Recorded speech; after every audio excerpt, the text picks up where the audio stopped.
गृहमंत्री अमित शाह 3 दिन के दौरे पर कोलकाता पहुंचे हुए हैं और कोलकाता पहुंचते ही वो अपने मिशन बंगाल में जुट गए। आज सबसे पहले उन्होंने एक प्रेस कॉन्फ्रेंस की, लंबी प्रेस कॉन्फ्रेंस, और उसमें दावा किया कि बंगाल की जनता ममता के भय और भ्रष्टाचार से परेशान है। बंगाल विकास के मामले में तीसरे नंबर से 22वें नंबर पर चला गया है। अपराधियों के डर से महिलाएं घर के बाहर नहीं निकल सकती हैं और तोलाबाजी टैक्स के चक्कर में बड़ी बड़ी कंपनियां बंगाल से भाग रही हैं। इसलिए बंगाल में परिवर्तन तय है। अमित शाह ने दावा किया कि ममता बनर्जी का पूरा फोकस घुसपैठियों को प्रोटेक्शन देने पर है। ममता की सरकार बंगाल में घुसपैठियों को बसाती है, बंगाल की डेमोग्राफी को बदलने की कोशिश कर रही है। इसलिए बंगाल के चुनाव में घुसपैठ सबसे बड़ा मुद्दा होगा। अमित शाह ने कहा कि घुसपैठ अब सिर्फ बंगाल की समस्या नहीं है, घुसपैठी अब देश की सुरक्षा के लिए भी खतरा बन गए हैं। एक नेशनल सिक्योरिटी इशू है। अमित शाह ने कहा कि जब तक बॉर्डर पर फेंसिंग नहीं होगी तब तक घुसपैठियों को रोकना नामुमकिन है और ममता सरकार फेंसिंग के लिए जमीन ही नहीं दे रही है। एक ऐसी मजबूत राष्ट्रीय ग्रिड बनाएंगे जो बंगाल से घुसपैठ को समाप्त कर देंगी। इंसान छोड़ दीजिए, परिंदा भी पैर नहीं मार पाए, इस प्रकार की एक मजबूत ग्रिड की रचना हम करेंगे और न केवल घुसपैठ रोकेंगे, सारे घुसपैठियों को चुन चुनकर भारत के बाहर निकालने का काम भी भारतीय जनता पार्टी की बंगाल सरकार करेगी। पूरे बंगाल की जनता घुसपैठियों से त्रस्त है। क्या कोई राज्य सरकार ऐसी हो सकती है जो घुसपैठियों की पनाहगाह अपने राज्य को बना दे? राष्ट्रीय सुरक्षा पर एक कितना बड़ा खतरा है, इसका जवाब बंगाल की मुख्यमंत्री ने बंगाल के चुनाव में दे। घुसपैठ रोकने के लिए उनके पास क्या योजना है? आर्टिकल 370 हटता है, वो विरोध करती है। सीएए लाकर बंगाल के शरणार्थियों को नागरिकता देने का हम कार्यक्रम करते हैं, वो विरोध करती हैं और वो ठीकरा फोड़ते हैं कि बीएसएफ है, वो रोक नहीं रही है। ममता जी, मैं आज आपको इस सार्वजनिक प्रेस वार्ता में पूछना चाहता हूं कि कौन सी सरकार है बांग्लादेश की पूरी सीमा पर जो वाड़बंदी करने के लिए, बॉर्डर पर फेंसिंग करने के लिए जमीन नहीं देती है? अगर आप जवाब न दे पाए तो मैं ही देता हूं। आपकी ही सरकार है जो जमीन नहीं देती है, जिसके कारण फेंसिंग का काम समाप्त नहीं होता है। फिर भी भौगोलिक रूप से कठिन सीमा पर से कोई घुस कर आता है तो कहां जाता है? सबसे पहले बंगाल के गांव में जाता है। आपका पटवारी क्या कर रहा है? आपका थाना क्या कर रहा है? क्यों इसको अरेस्ट नहीं किया जाता? क्यों उस पर केस दर्ज नहीं होता? क्यों इसको वापस भेजा नहीं जाता? जवाब है क्या आपके पास? क्या बंगाल की मुख्यमंत्री जवाब दे सकती है कि असम में घुसपैठ क्यों बंद हो गई? त्रिपुरा में घुसपैठ क्यों बंद हो गई? गुजरात और राजस्थान की बॉर्डर पर घुसपैठ क्यों नहीं होती है? पंजाब की बॉर्डर पर घुसपैठ क्यों नहीं होती है? कश्मीर की बॉर्डर पर घुसपैठ क्यों नहीं होती है? सिर्फ बंगाल में क्यों होती है? क्योंकि आपकी निगहबानी में घुसपैठ कराई जाती है और बंगाल को धीरे धीरे डेमोग्राफी चेंज कर आप आपकी वोट बैंक को पुख्ता करनी चाहती है। मगर ये लंबा नहीं चलेगा। बंगाल की जनता अब जान गई है और इसके खिलाफ लामबंद भी हो रही है। और मुझे मालूम है अगला चुनाव घुसपैठियों को निकालने के मुद्दे पर और घुसपैठ रोकने के मुद्दे पर लड़े जाने वाला है। जो बात अमित शाह ने कोलकाता में कही, वही बात असम के मुख्यमंत्री हेमंत बिश्व शर्मा ने असम में कही। हेमंत ने कहा कि अगर बांग्लादेशी घुसपैठियों को रोकना है तो बंगाल के बॉर्डर पर फेंसिंग बहुत जरूरी है और यह काम ममता बनर्जी की सरकार के सपोर्ट के बिना नहीं हो सकता। While Assam, Tripura is fighting with the infiltration, Bengal is opening door for the infiltrators. I think we must take strong action in West Bengal, Bangladesh border. Home Minister has proposed a national grid. We welcome it. जिस वक्त कोलकाता में अमित शाह ममता बनर्जी पर यह आरोप लगा रहे थे, उस वक्त ममता बनर्जी बांकुरा में एक पब्लिक मीटिंग कर रही थी। बांकुरा से ममता ने अमित शाह को तुरंत जवाब भेजा अब तक घुसपैठियों के मुद्दे पर तृणमूल कांग्रेस के नेताओं का एक ही जवाब होता था कि बॉर्डर की सिक्योरिटी केंद्र की जिम्मेदारी है, फिर घुसपैठ के लिए बंगाल की सरकार जिम्मेदार कैसे है। लेकिन आज अमित शाह ने चूंकि साफ साफ कह दिया था कि बॉर्डर पर फेंसिंग का काम ममता बनर्जी के रुख के कारण अटका हुआ है, ममता बनर्जी सरकार को जमीन नहीं दे रही हैं, तो अमित शाह की इस बात का जवाब ममता ने दिया। उन्होंने कहा कि पश्चिम बंगाल सरकार ने 3 जिलों में बीएसएफ को जमीन दी, लेकिन अभी तक वहां फेंसिंग का काम नहीं हुआ। इसलिए अमित शाह अपनी नाकामी का ठीकरा बंगाल सरकार पर ना फोड़ें। ममता ने कहा कि केंद्र सरकार ने भी बीएसएफ की निगरानी वाला इलाका 2 किलोमीटर से बढ़ाकर अब तो 50 किलोमीटर तक कर दिया है। इसके बावजूद अगर घुसपैठ नहीं रुक रही है तो इसका दोष राज्य सरकार को नहीं दिया जा सकता। বিএসএফ কার হাতে? অনেক জমি তোমায় দিয়েছি, কিন্তু তুমি করতে পারোনি। আগে ওগুলোর কাজ শেষ করো, যে জমিগুলো দিয়েছি তারপরে আবাদ দেব। তোমার তো বর্ডার করার কাজ নয়, তুমি এখন 1.5 কিলোমিটারটাকে 50 কিলোমিটার বাড়িয়ে দিয়ে গ্রামে গ্রামে ঢুকে বিএসএফকে দিয়ে থ্রেট করছো। আমি বিএসএফ এর বিরুদ্ধে নই, আমি সিআইএসএফ এর বিরুদ্ধে নই, আমি সিআরপির বিরুদ্ধে নই, আমি এজেন্সির বিরুদ্ধে নই, কিন্তু তাদের বলবো ইম্পার্শিয়ালি কাজ করতে। যদি বিজেপির কথাই চলে তাহলে তো বলতেই হবে।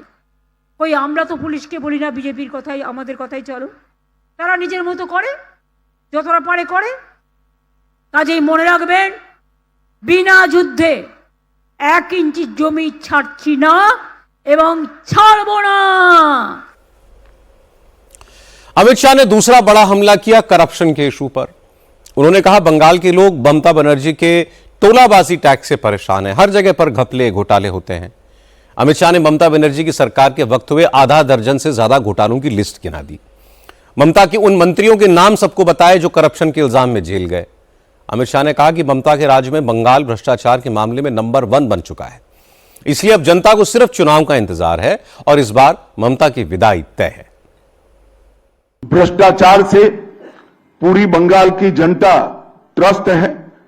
रोजवेली चिटफंड घोटाला, कैश फॉर क्वेरी घोटाला, एसएससी घोटाला, नगर पालिका नगर निगम का भर्ती का घोटाला, गाय तस्करी का घोटाला, राशन पीडीएस का घोटाला, मनरेगा का घोटाला, पीएम आवास का घोटाला, इतने सारे घोटाले हैं कि मैं पूरा लिस्ट पढ़ूंगा तो मेरी प्रेस कॉन्फ्रेंस का पूरा हिस्सा ही उसमें चला जाएगा। अब क्या ममता बनर्जी इस बात का जवाब दे सकती है कि आपके मंत्रियों के ठिकाने पर से 27 करोड़ रुपया मिलता है, जिसको गिनते गिनते नोट गिनने की मशीन भी गर्म होकर बंद हो जाती है। बंगाल जैसे गरीब राज्य के अंदर 27 करोड़, 20 करोड़, 15 करोड़ ये राशि मिल रही है, आपकी कोई अकाउंटेबिलिटी नहीं है।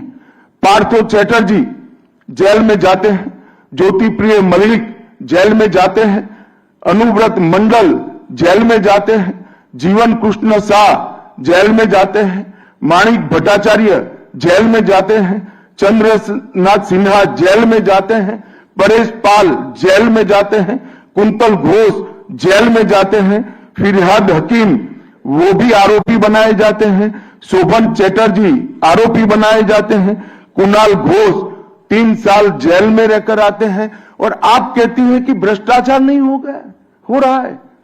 आप आंख मूंद लिए ही हो भ्रष्टाचार के लिए, मगर बंगाल की जनता अपनी आंख बंद कर कर नहीं बैठी है। गरीब बंगाल की जनता के अधिकार का पैसा आपकी कैडर की भेंट चढ़ रहा है, आपको इसको जवाब देना पड़ेगा। करप्शन का मुद्दा ऐसा है जिस पर ममता बनर्जी को जवाब देना मुश्किल होता है, इसलिए ममता बनर्जी को अमित शाह का यह हमला नागवार गुजरा। फिर उन्होंने अमित शाह को दुर्योधन, दुशासन, शकुनी, न जाने क्या क्या कहा। ममता बनर्जी ने कहा कि अमित शाह को बीजेपी के नेताओं का करप्शन भले ना दिखता हो, लेकिन बंगाल के लोगों को सब दिखता है। ममता बनर्जी बोली कि तृणमूल कांग्रेस के जिन जिन नेताओं पर आरोप लगे वो तो जेल गए, लेकिन अमित शाह बताएं कि बीजेपी के दागदार नेताओं पर एक्शन क्यों नहीं हो रहा है। যদি আমার মন্ত্রীরা 4 জন চুরি করে থাকে, আপনি জেল খাটিয়েছেন 4 বছর 5 বছর, আপনার কজন মন্ত্রীকে জেল খাটিয়েছেন? আপনি কবার জেল খেটেছেন এত লোককে খুন করার জন্য? দুরাচারী, দাঙ্গাকারী, ব্যভিচারী, দুঃশাসনকারী, বিভ্রান্তিকারী, অত্যাচারী, স্বৈরাচারী, যতদিন বাঁচবো এই দুরাচারীদের বিরুদ্ধে লড়বো, এই শকুনি মামাদের বিরুদ্ধে লড়বো, এই দুর্যোধনদের বিরুদ্ধে লড়বো, এই দুঃশাসনদের বিরুদ্ধে লড়বো, লড়বো, গড়বো, জিতবো। अमित शाह ने तुष्टीकरण और संवैधानिक संस्थाओं पर हमलों का भी मुद्दा उठाया।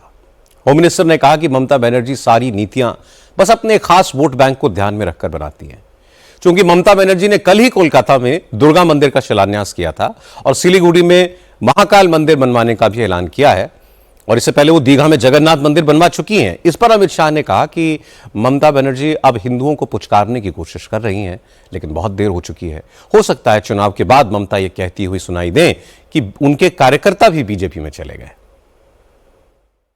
मंदिर और मस्जिद दोनों की राजनीति कौन कर रहा है? एक तृणमूल से निकले हुए एमएलए कर रहे हैं और एक तृणमूल कांग्रेस कर रही है। चुनाव के वक्त ये सब करने की परंपरा कितनी उचित है वो बंगाल की जनता को तय करना पड़ेगा। और लगातार वो पहले भी मंदिर एक बनवाई है अभी उड़ीसा के तर्ज पे, और दूसरा एक और घोषणा उन्होंने कर दिया महाकाल मंदिर बनाने का। तो चुनाव की दृष्टि से क्या आपको लगता है कि इसका मैं तो भाई किसी भी कारण से मंदिर बनाते ही इसका स्वागत करता हूं, मगर बहुत देरी कर दी है उन्होंने। ममता जी के पास से और कोई अपेक्षा रख नहीं सकते। उनके खिलाफ जजमेंट आएगा तो जुडिशियरी बीजेपी की है, इलेक्शन कमीशन घुसपैठिया हटाएगा, एसआईआर लाएगा तो इलेक्शन कमीशन बीजेपी का है। वो हारने के बाद शायद ऐसा कहेगी कि मेरे कार्यकर्ता ही बीजेपी में चले गए। दूसरी तरफ ममता बनर्जी ने आरोप लगाया कि बीजेपी चुनाव आयोग की मदद से बंगाल का इलेक्शन जीतना चाहती है। एसआईआर इसीलिए कराया जा रहा है। ममता बोली कि एसआईआर की वजह से बंगाल में लोगों की जानें जा रही हैं, लेकिन चुनाव आयोग को यह सब नहीं दिखता। उन्होंने कहा कि आज ही 82 साल के एक बुजुर्ग दुर्जन मांझी की मौत के मामले में मुख्य चुनाव आयुक्त ज्ञानेश कुमार और पश्चिम बंगाल के मुख्य चुनाव अधिकारी मनोज अग्रवाल के खिलाफ पुलिस में शिकायत आई है। पुरुलिया जिले के रहने वाले दुर्जन मांझी के बेटे कन्हई मांझी ने पुलिस में शिकायत दी है कि उनके पिता की मौत एसआईआर की वजह से हो रहे तनाव से हुई। एसआईआर को लेकर तृणमूल कांग्रेस का एक 10 सदस्यीय प्रतिनिधिमंडल अभिषेक बनर्जी के नेतृत्व में कल दोपहर 12 बजे चुनाव आयोग से मिलेगा भी। आज ममता बोली कि अगर बॉर्डर स्टेट होने की वजह से बंगाल में एसआईआर कराया जा रहा है तो असम, मणिपुर, त्रिपुरा, मेघालय, इन राज्यों में यह प्रक्रिया शुरू क्यों नहीं की गई है। ममता बनर्जी ने कहा कि वो बंगाल के एक भी व्यक्ति का वोट नहीं कटने देंगी और ना ही बंगाल में कोई डिटेंशन कैंप बनेगा। সামনে রেখে সে হচ্ছে বিজেপির বড় দলাল। আপনার পরিবারের ওই ডিএমও থাকবে না আর আপনার পরিবারের এসপিও থাকবে না। নিজের পরিবার গোছানোর জন্য বিজেপির দালালি। আজকে বাংলায় যদি ইলেকশন বাউন্ড স্টেটে ইলেকশন হয়, এসআইআর হয়, তাহলে আসামে কেন হবে না? মণিপুরে কেন হবে না? বাংলাদেশ তার বর্ডার তো আসাম, মণিপুর তো রোহিঙ্গার border, Nagaland border, Meghalaya border, Mizoram border. কোন ন্যায্য ভোটারকে কেউ কোনোদিনও তাড়াতে পারবে না। ডিটেনশন ক্যাম্প হবে না, হবে না, হবে না। लेकिन अमित शाह ने कहा कि ममता बनर्जी कितना भी चिल्ला लें, एसआईआर होगा, पूरे देश में होगा, घुसपैठियों को खोजा जाएगा और देश से निकाला जाएगा। साथ में अमित शाह ने यह भी कहा कि मतुआ समाज के लोगों को एसआईआर से घबराने की बिल्कुल जरूरत नहीं है। मतुआ समाज के जो लोग समुदाय के जो लोग बंगाल में हैं उन्हें सीएए के तहत भारत की नागरिकता दी जाएगी। अमित शाह ने कहा कि बंगाल के लोगों ने कांग्रेस को, लेफ्ट को, ममता को, सबको देख लिया, अब बीजेपी को मौका देंगे और इस बार बंगाल में बीजेपी को 2/3 बहुमत मिलेगा। उन्होंने बाकायदा वोट शेयर का हिसाब देकर समझाया कि इस बार बंगाल में बीजेपी की बंपर जीत क्यों होगी। मित्रों, आज जब मैं कह रहा हूं कि इस बार 26 के बंगाल के विधानसभा चुनाव में बंगाल में हमारी सरकार बनेगी, इसका मजबूत आधार भी भारतीय जनता पार्टी के पास है। 2014 के चुनाव में हमें 17% वोट और 2 सीट मिले थे। 2016 के विधानसभा चुनाव में हमें 10% वोट मिले और विधानसभा की केवल 3 सीटें मिली थी। फिर 14 से 19 के बाद 19 के लोकसभा चुनाव में हमें 41%, 41% वोट मिले और 18 सीटें मिली। और 21 के विधानसभा चुनाव में हमें 38 वोट मिले और 77 सीटें मिली। 24 के चुनाव में भी हमने 39% वोट प्राप्त किया, 12% सीट प्राप्त की, 12 सीटें प्राप्त की और 26 में हम निश्चित रूप से प्रचंड बहुमत के साथ भारतीय जनता पार्टी की सरकार बनाने वाले हैं। मित्रों, ये 24 से अब तक का समय भारतीय जनता पार्टी के लिए बहुत शुभांकर सिद्ध हुआ है।